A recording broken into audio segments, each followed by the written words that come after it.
You went through it, he went through it. You cried, he cried. You hurt, he hurt.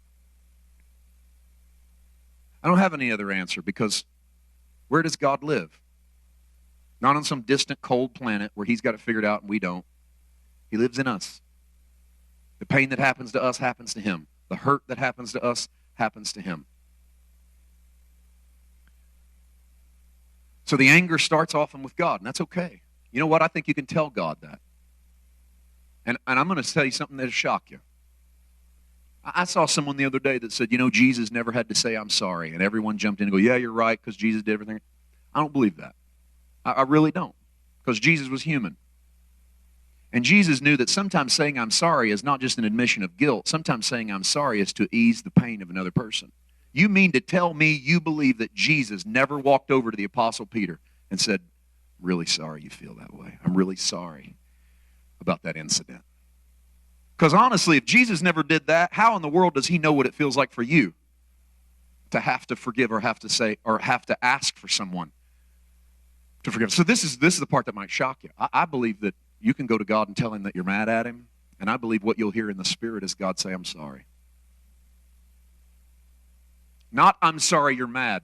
I'm sorry that this happened to us. I'm working to make it all turn out good. But I'm sorry we had to go through it. Because when you go through it, I go through it. When you hurt, I hurt. I'm sorry that this is the world we live in, and it's unfair. And it's hurtful. But if you live in it, I live in it. You go through it, I go through it. Taking that emotion before the Lord and just laying it at his feet, it's the precious gift of the saints. It's what we get allowed to do. Let me tell you, I didn't even put this scripture on the screen, but I want to qualify something there, because I don't want to leave it hanging. I want to show you the theology of it. When I told you that I don't believe God rejected Cain's offering because it didn't have blood, the book of Hebrews backs me up. In Hebrews 11:4 at the hall of faith, by faith, Abram, by faith. You know what it says about Abel? By faith, Abel offered a more excellent sacrifice than Cain. Not by blood, by faith.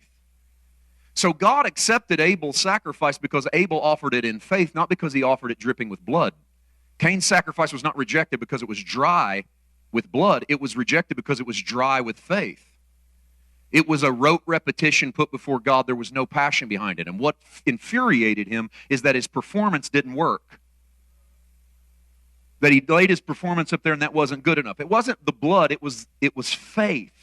It was his belief in the God he was offering to. Abel had that. That infuriated Cain that he didn't have it. And God comes to Cain and goes, look, the opportunity is there. It's yours. You can rule over it. The same anger that's in you is coming from the inside. That's where your faith can come from. If you let your faith come from the same place your anger comes from, I would accept your sacrifice. I'm just waiting on you to harness your emotion. I'm waiting on you to steer it in the right direction. But if you're not careful, it's going to steer you into the rocks. Cain, take responsibility for right now. You have a chance right now to change your world. And so what does Cain do? We know that Cain murders his brother. I want to deal with that anger from a New Testament perspective. I want to deal from an Old Testament perspective. I'm really leading you up to a couple heartfelt questions today, all right? I'm not leading you up to a couple hard answers, honestly, because I don't think that's the answer. I think a couple heartfelt questions you got to wrestle with this week would be good for all of us. Also, if we were wrestling with questions instead of firing out answers, we might have to listen a little bit more. And man, right now, listening would go a long way to just what's happening and what's going on in the world. Let me show you this from a New Testament perspective. Here's a verse everyone thinks about and quotes. Ephesians chapter 4, verse 25. The Apostle Paul says this, therefore, putting away lying, let each one of you speak truth with his neighbor, for we are members of one another. We are members of one another is a spectacular statement because it means that no man, like the old Renaissance Pastor John Donne said, no man is an island apart from himself. Every man is a piece of the continent, a part of the main. Send not to know for whom the bell tolls, it tolls for thee. In other words, back in Renaissance days when someone in the village in England would die, they would toll the bell at the local church in a certain tone so that you knew someone had died, and then you would go in the neighborhood and ask who died. The beauty of that poetry is never ask for whom the bell tolls, the bell's tolling for you. In other words, if they died, a piece of you died. That's a community statement. When you hurt, I hurt. Paul said it this way, maybe not as poetic as John Donne, but still pretty good. Weep when they weep, cry when they cry, laugh when they laugh. What's that mean? I'm a member of you, you're a member of me. If you're in pain, I'm in pain. That's not a Christian thing or a white thing. That's a family of man thing. That's not a Republican thing or a Democratic thing. You hurt, I hurt. You're in pain, I'm in pain. Yeah, but you're stupid. Your ideology's dumb. You deserve to be in pain. And that means we don't realize we're members of one another. And when we're members of one another, their pain is our pain. They're feeling it. This is how I know where was God when you were hurting. He's a member of you.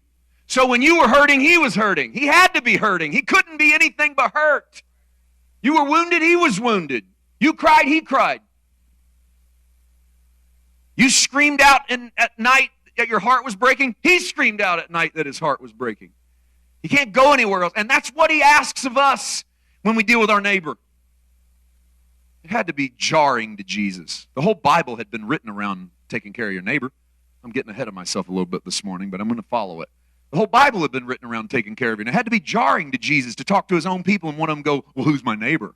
And he probably had to think, man, what? Who's my neighbor? Do you know what that question means? It means I'm trying to figure out who I get to hate.